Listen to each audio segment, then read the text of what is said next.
죽었다. 몽골 제국 총사령관 살리타이가 쓰러졌습니다. 작은 산성 앞에서 이름 없는 승병들의 손에 살리타이, 그는 몽골 제국 최고의 장군 중 한 명이었습니다. 그의 군대는 금나라를 무너뜨렸습니다. 서하를 멸망시켰습니다. 수십 개의 성을 함락시켰습니다. 단 한 번도 패배한 적이 없었습니다. 그런 그가 죽었습니다. 세계를 정복하던 몽골 제국의 심장이 멈췄습니다. 어디서? 고려의 작은 산성, 처인성에서. 누구에게? 노비 출신 승려에게. 이것은 불가능한 일이었습니다. 노비는 싸울 수 없었습니다. 승려는 살생을 하지 않았습니다. 작은 산성은 대군을 막을 수 없었습니다. 그러나 1232년 겨울, 처인성에서 불가능이 현실이 되었습니다. 그 중심에 한 남자가 있었습니다. 김윤후. 가장 낮은 신분에서 태어났지만 가장 위대한 승리를 만들어낸 사람. 아무도 그의 이름을 기억하지 않았지만 고려를 2번 구한 영웅. 그는 어떻게 이 기적을 만들었을까요? 노비 출신 승려가 어떻게 세계 최강의 군대를 이겼을까요? 그리고 왜 21년 후 그는 다시 전쟁터로 향했을까요? 이 놀라운 이야기는 1년 전으로 거슬러 올라갑니다. 1231년 겨울, 고려의 수도 개경은 죽음의 공포로 가득 차 있었습니다. 북쪽에서 들려오는 말발굽 소리, 그 소리는 멀리서 천둥처럼 울려 퍼지다가 점점 가까워지고 있었습니다. 몽골군이 온다는 소식이었죠. 그들은 이미 중국 대륙을 정복했습니다. 금나라를 무너뜨렸고 서하를 멸망시켰습니다. 그리고 이제 그 칼날이 고려를 향하고 있었습니다.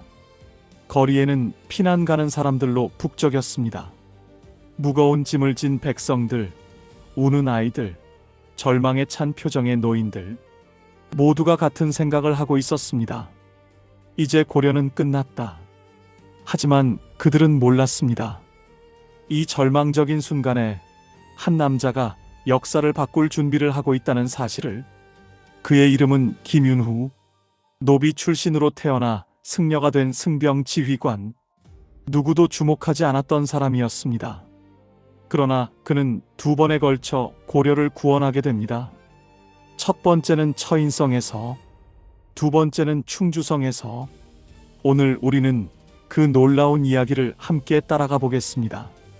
13세기 초반의 동아시아는 거대한 변화의 소용돌이 속에 있었습니다. 1206년 태무진이라는 이름의 한 남자가 몽골 고원을 통일했습니다. 그는 스스로를 칭기즈칸이라 불렀죠. 만인의 황제라는 뜻이었습니다. 칭기즈칸의 군대는 세상이 본 적 없는 전쟁 기계였습니다. 그들의 기마병은 하루에 100km를 달릴 수 있었습니다. 그들의 화살은 폭풍처럼 쏟아졌습니다. 그들의 전술은 교묘했고 그들의 의지는 철 같았습니다. 중국 북부의 금나라는 몽골의 첫 번째 희생양이었습니다. 수백 년간 동아시아를 지배했던 이 강대국은 몽골 앞에 무너지기 시작했습니다. 도시들이 불타고 백성들이 학살당했습니다. 저항은 무의미했습니다. 고려는 이 모든 것을 지켜보고 있었습니다.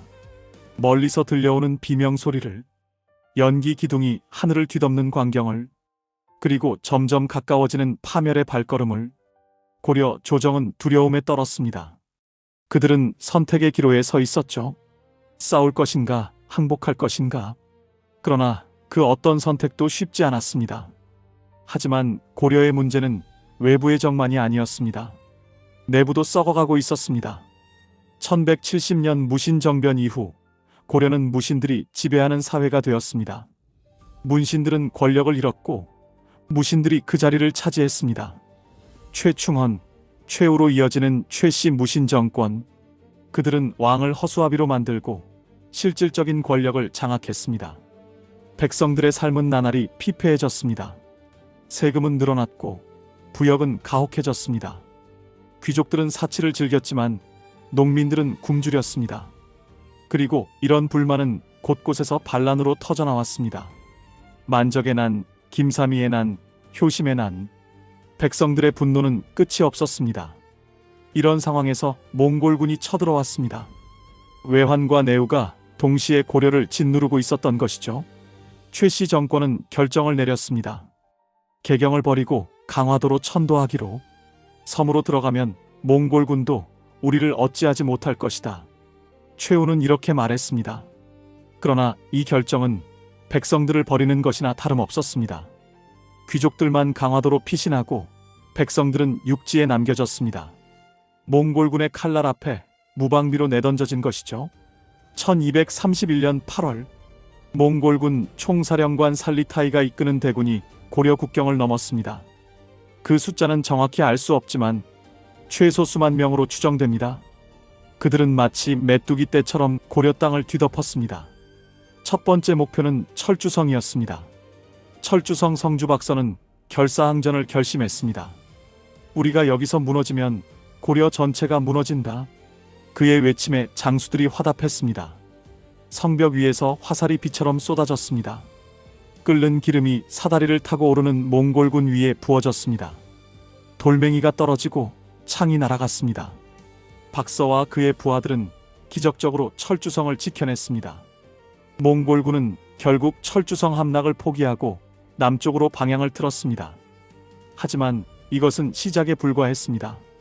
몽골군은 파죽지세로 남아 했습니다. 구주, 자주, 선주 하나씩 성들이 함락되었습니다. 몽골군의 전술은 잔혹했습니다. 저항하는 성은 완전히 파괴했습니다. 백성들은 학살당하거나 노예로 끌려갔습니다. 항복하는 성은 약탈만 하고 지나갔습니다. 공포를 퍼뜨려 저항 의지를 꺾는다. 이것이 몽골의 전략이었습니다. 그리고 그 전략은 효과적이었습니다. 많은 성들이 싸워보지도 않고 항복했습니다. 1231년 겨울 몽골군은 개경 근처까지 진격했습니다. 고려 조정은 공포에 질렸습니다. 1232년 여름 최후는 급히 강화도로 천도를 단행했습니다. 왕도, 신하들도, 귀족들도 모두 섬으로 도망쳤습니다. 뒤에 남은 것은 백성들 뿐이었습니다. 우리를 버리고 가는구나. 한 노인이 중얼거렸습니다. 그의 눈에는 눈물이 맺혀 있었습니다. 배신감과 절망이 개경을 뒤덮었습니다. 1232년 몽골군의 두 번째 침공이 계속되었습니다. 이번에는 더 잔혹했습니다. 살리타이는 분노에 차 있었습니다. 고려가 강화도로 도망쳐서 직접 타격을 줄 수 없었기 때문입니다. 육지의 백성들을 모조리 쓸어버려라. 그의 명령이 떨어졌습니다. 몽골군은 마치 폭풍처럼 한반도를 휩쓸었습니다. 북쪽에서 남쪽으로, 동쪽에서 서쪽으로 가는 곳마다 피와 불길이 뒤따랐습니다. 공주가 함락되었습니다. 충주가 위협받았습니다. 전주, 남원, 진주 하나씩 고려의 도시들이 몽골의 손에 떨어졌습니다. 그리고 몇 년 후 1238년에는 천년고도 경주의 황룡사 구층 목탑마저 불타 무너졌습니다. 그 목탑은 신라시대부터 한반도를 지켜온 상징이었습니다. 이제 그것은 재더미가 되어버렸습니다. 백성들은 산으로 도망쳤습니다. 동굴에 숨었습니다. 깊은 숲속으로 피신했습니다. 하지만 몽골군의 추격을 피할 수 있는 사람은 많지 않았습니다. 이 시기 한 작은 성이 있었습니다. 처인성, 지금의 경기도 용인 지역에 있던 작은 산성이었습니다.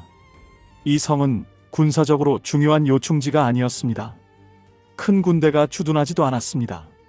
그저 지역 방어를 위한 작은 성일 뿐이었습니다. 하지만 1232년 겨울 이 작은 성이 역사의 무대가 됩니다. 김윤후, 그는 노비 출신이었습니다. 가장 낮은 신분에서 태어나 승려가 되었습니다. 정확히 말하면 승병의 지휘관이었습니다. 고려시대의 승병은 특별한 존재였습니다. 그들은 불교의 가르침을 따르는 승려였지만 동시에 무술을 익힌 전사이기도 했습니다. 국가가 위기에 처하면 그들은 가사 대신 갑옷을 입었습니다. 염주 대신 칼을 들었습니다. 김윤후는 어떤 사람이었을까요? 기록은 많지 않습니다. 그러나 우리는 그의 행동을 통해 그가 어떤 인물이었는지 짐작할 수 있습니다. 그는 용감했습니다. 절망적인 상황에서도 싸우기를 택한 사람. 그는 지혜로웠습니다. 약한 병력으로 강한 적을 이기는 전술을 고안한 사람. 그는 백성을 사랑했습니다. 도망치지 않고 백성과 함께 남은 사람. 1232년 가을, 김윤후는 처인성으로 향했습니다. 그와 함께한 것은 승병들과 지역 백성들이었습니다. 그들 중 대부분은 제대로 된 군사훈련을 받지 못한 사람들이었습니다. 농부, 상인, 장인, 평범한 사람들이었습니다. 우리가 이곳을 지키지 않으면 누가 지키겠습니까? 김윤후가 말했습니다. 조정은 강화도로 도망쳤습니다. 관군도 뿔뿔이 흩어졌습니다. 이제 남은 것은 우리뿐입니다. 우리가 우리 땅을, 우리 가족을, 우리 이웃을 지켜야 합니다.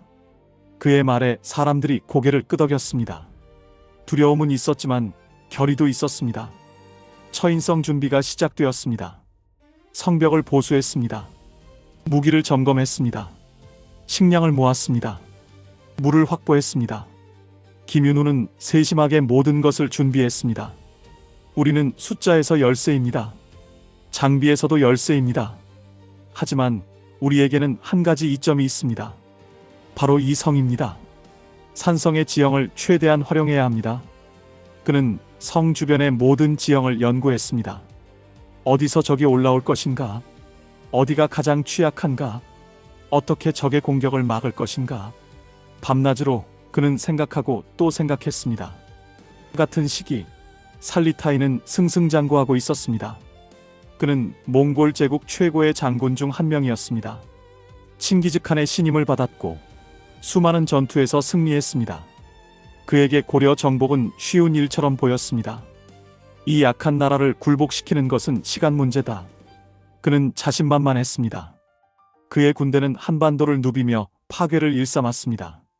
저항하는 성은 없었습니다. 모두가 항복하거나 도망쳤습니다. 살리타이는 지루함마저 느꼈습니다. 제대로 된 싸움 한번 해보지 못하는구나. 그가 부하에게 말했습니다. 그러나 1232년 겨울 그는 처인성에 대한 보고를 받았습니다. 작은 산성에 승병들이 모여 있다고 합니다. 항복하지 않고 저항할 준비를 하고 있습니다. 살리타이는 웃음을 터뜨렸습니다. 승려들이 싸우겠다고? 재미있군. 직접 가서 저 무례한 자들을 혼내줘야겠다. 그는 친위대를 이끌고 처인성으로 향했습니다. 몽골군 최정예 부대였습니다. 그들의 갑옷은 햇빛에 번쩍였습니다. 말발굽 소리가 대지를 울렸습니다. 깃발들이 바람에 펄럭였습니다. 위압적인 광경이었습니다. 처인성의 백성들은 그 모습을 보고 두려움에 떨었습니다. 저렇게 많은 군사를, 저들이 그 무시무시한 몽골군이구나. 우리가 어떻게 저들을 막는다는 말인가? 공포가 성안을 감쌌습니다. 일부는 도망치자고 속삭였습니다. 지금이라도 산으로 도망치면 살 수 있지 않을까? 하지만 김윤후는 침착했습니다. 두려워하지 마십시오. 그가 성벽 위에서 외쳤습니다. 그들도 사람입니다. 피가 흐르고 화살에 맞으면 죽습니다. 우리에게는 이 성이 있습니다. 우리 땅이 있습니다. 가족을 지키겠다는 마음이 있습니다. 그것이 우리의 힘입니다. 그의 목소리에는 확신이 담겨 있었습니다. 사람들의 마음이 조금씩 진정되었습니다. 1232년 음력 12월 몽골군이 처인성을 포위했습니다. 살리타이는 여유롭게 진을 쳤습니다.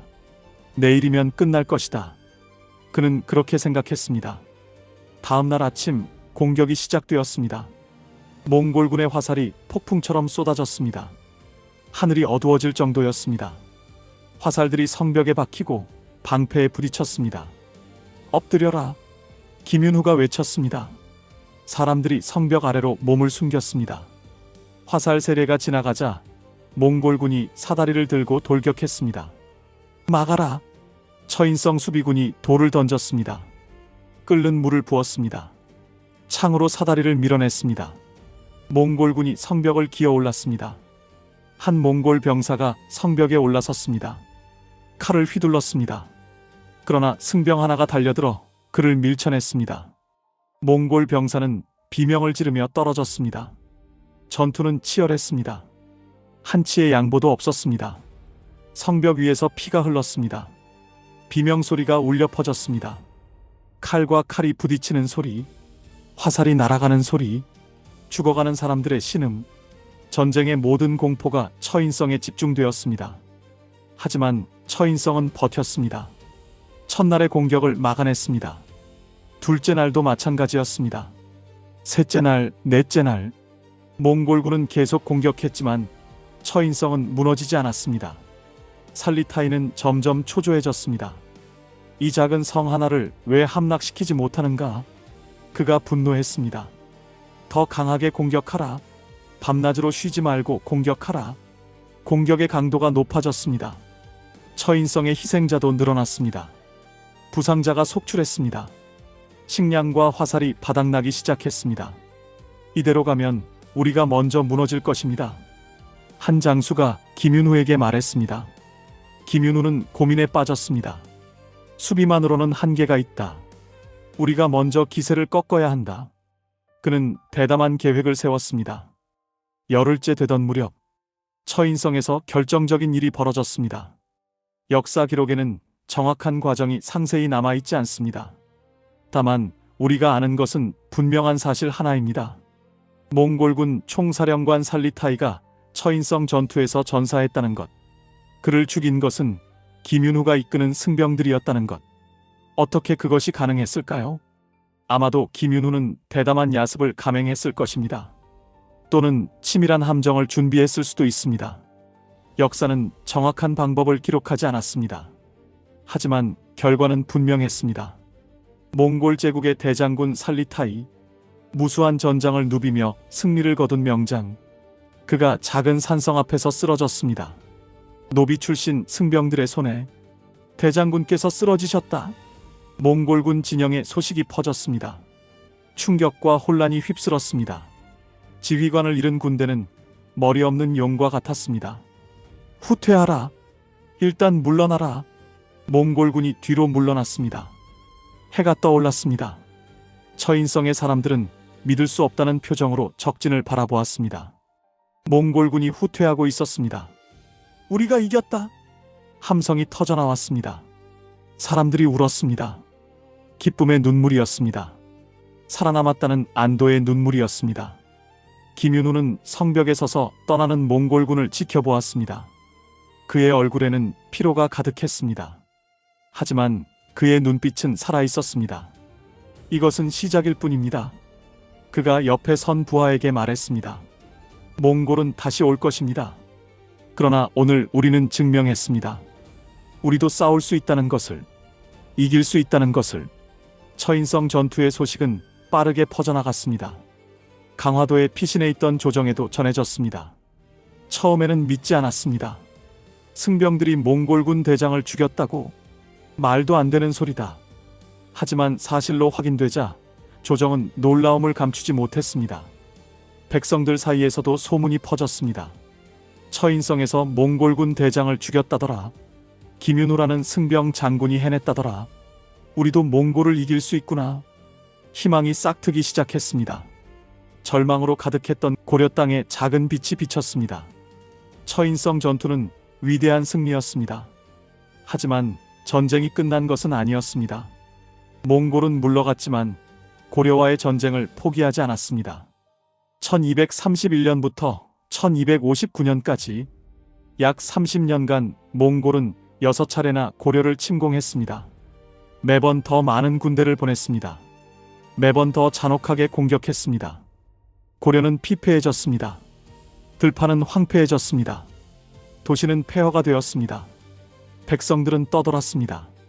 강화도의 조정은 여전히 무능했습니다. 최씨 정권은 자신들의 권력 유지에만 급급했습니다. 백성들의 고통에는 관심이 없었습니다. 그러나 곳곳에서 저항은 계속되었습니다. 김윤후는 처인성 전투 이후 영웅이 되었습니다. 그러나 그는 영광에 머물지 않았습니다. 그는 계속 싸웠습니다. 몽골군이 올 때마다 백성들을 모아 방어했습니다. 작은 승리들을 만들어냈습니다. 그의 명성은 점점 높아졌습니다. 1253년 몽골의 네 번째 침공이 시작되었습니다. 이번에는 더욱 대규모였습니다. 몽골군 총사령관 예쿠가 이끄는 대군이 압록강을 건넜습니다. 이번에는 완전히 정복하겠다. 예쿠의 선언이었습니다. 몽골군은 빠르게 남하했습니다. 그들의 목표는 명확했습니다. 전국의 주요 거점을 모두 함락시키는 것, 강화도의 조정을 완전히 고립시키는 것, 그리고 항복을 받아내는 것. 충주는 전략적 요충지였습니다. 한반도의 중심부에 위치했습니다. 남북을 잇는 교통로였고 물자가 모이는 곳이었습니다. 충주가 무너지면 남쪽 전체가 위험해졌습니다. 예쿠는 이것을 알고 있었습니다. 그래서 충주를 집중 공격하기로 결정했습니다. 충주성의 상황은 절망적이었습니다. 성주는 이미 도망쳤습니다. 정규군도 거의 없었습니다. 남은 것은 노약자와 부녀자들 뿐이었습니다. 우리는 끝났다. 사람들은 체념했습니다. 짐을 싸서 산으로 도망가려는 사람들도 있었습니다. 그런데 이때였습니다.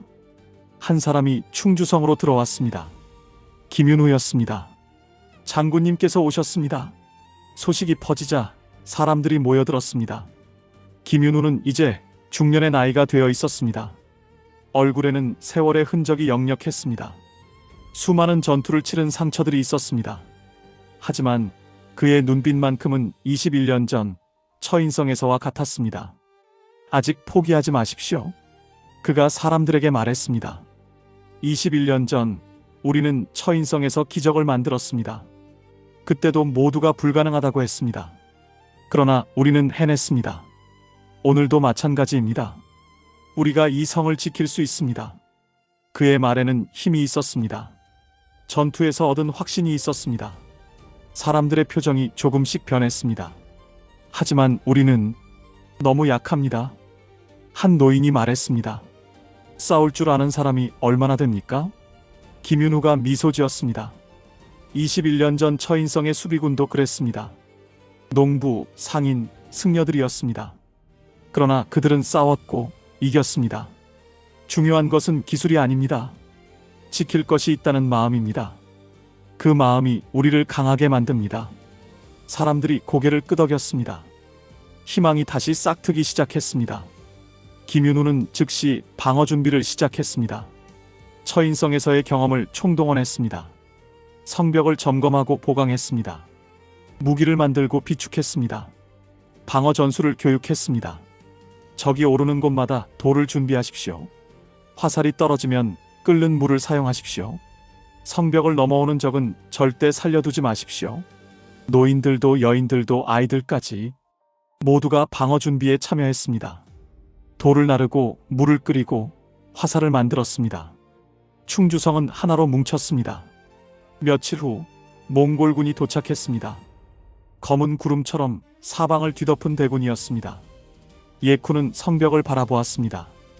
이 작은 성 하나 때문에 시간을 낭비할 수는 없다.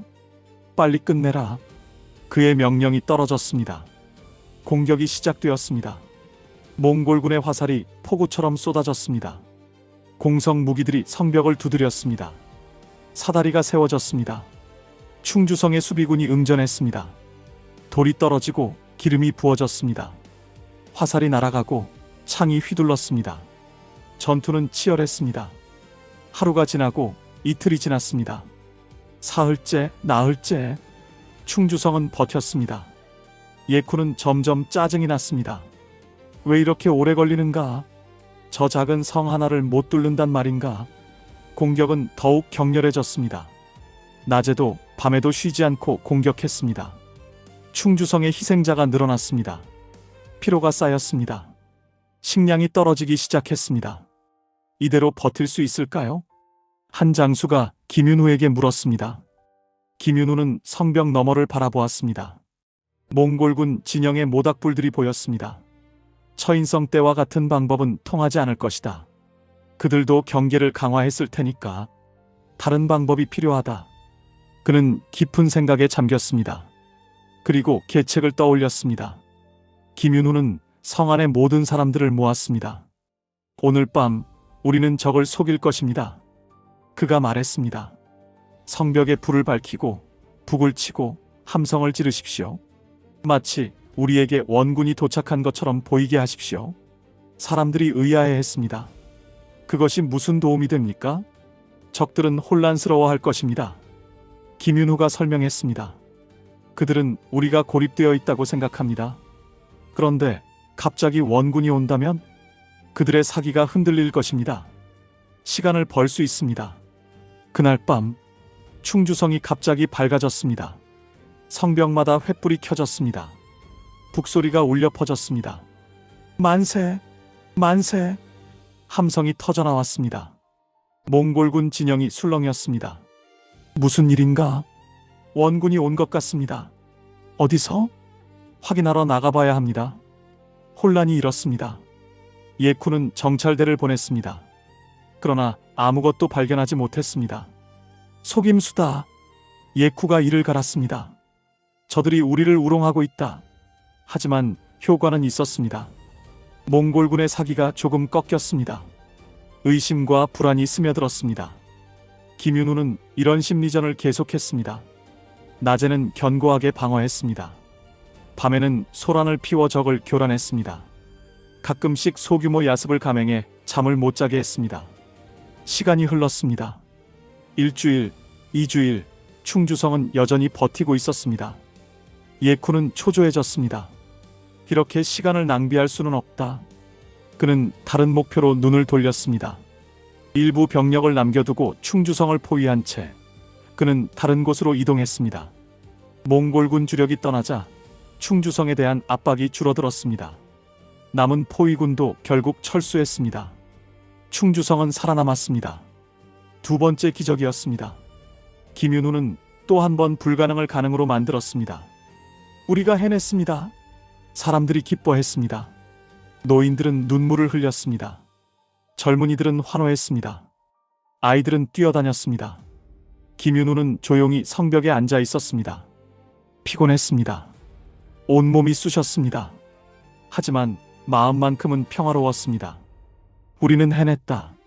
두 번이나 처인성에서 그리고 충주성에서 그는 하늘을 올려다보았습니다. 맑은 하늘이었습니다. 전쟁의 연기가 거친 하늘. 이제 사람들은 알 것입니다. 그가 중얼거렸습니다. 우리도 싸울 수 있다는 것을, 포기하지 않으면 이길 수 있다는 것을. 충주성 방어의 소식은 다시 한번 전국에 퍼졌습니다. 김윤우 장군이 또 해냈다. 충주성을 지켜냈다. 정말 대단한 사람이다. 그의 이름은 전설이 되었습니다. 백성들에게 희망의 상징이 되었습니다. 김윤우 이후의 삶에 대해서는 기록이 거의 남아있지 않습니다. 그는 역사의 뒤안길로 사라졌습니다. 아마도 조용히 사찰로 돌아갔을 것입니다. 전쟁이 끝난 후 승복을 입고 염주를 들었을 것입니다. 그러나 그가 남긴 것은 영원합니다. 처인성 전투, 충주성 방어전, 이 두 전투는 고려가 살아남는데 결정적인 역할을 했습니다. 몽골의 무적 신화의 금이 갔습니다. 백성들은 저항할 힘을 얻었습니다. 곳곳에서 의병이 일어났습니다. 산성을 중심으로 한 항전이 계속되었습니다. 몽골은 고려를 완전히 정복하지 못했습니다.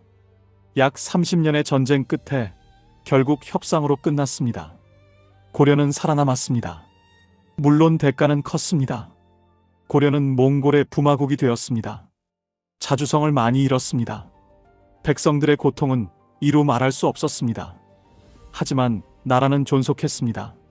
문화는 이어졌습니다. 민족은 살아남았습니다. 그리고 그것은 김윤우 같은 영웅들 덕분이었습니다. 오늘날 우리는 묻습니다. 김윤우는 왜 싸웠을까요? 그는 높은 지위를 원했던 것이 아닙니다. 부와 명예를 추구한 것도 아닙니다. 그는 단지 자신의 땅을, 자신의 백성을 지키고 싶었을 뿐입니다. 노비 출신이라는 신분의 한계를 넘어 승려로서의 자비심, 군인으로서의 책임감, 그리고 한 인간으로서의 용기, 이 세 가지가 그를 움직였습니다. 절망적인 상황에서도 희망을 잃지 않았습니다. 불가능해 보이는 일도 시도했습니다. 그리고 기적을 만들어냈습니다. 역사는 이런 사람들을 기억합니다. 권력을 가진 자들이 아니라 책임을 다한 자들을, 화려한 승리가 아니라 의미 있는 저항을. 김윤우의 이야기는 우리에게 말합니다. 한 사람의 용기가 역사를 바꿀 수 있다고. 절망적인 상황도 포기하지 않으면 극복할 수 있다고. 그리고 진정한 영웅은 백성과 함께하는 자라고. 처인성과 충주성, 이 두 성의 터는 오늘날도 남아 있습니다. 성벽의 흔적은 희미하지만 그곳에서 일어난 이야기는 영원합니다. 김윤후와 그의 동료들이 보여준 용기는, 절망 속에서도 싸웠던 백성들의 의지는 결코 잊혀지지 않을 것입니다.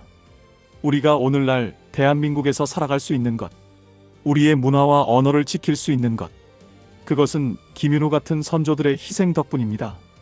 그들은 포기하지 않았습니다. 가장 어두운 순간에도 빛을 찾았습니다. 그래서 우리는 오늘 여기 있습니다. 김윤후, 고려를 2번 구한 영웅, 처인성과 충주성의 수호자, 노비 출신에서 백성의 영웅이 된 승병 장군, 그의 이름을 기억합시다. 그의 용기를 본받읍시다. 그리고 우리도 우리 시대의 어려움 앞에서 포기하지 않고 싸우고 이겨냅시다. 그것이 선조들의 희생에 보답하는 길입니다. 그것이 역사를 이어가는 우리의 책임입니다. 감사합니다.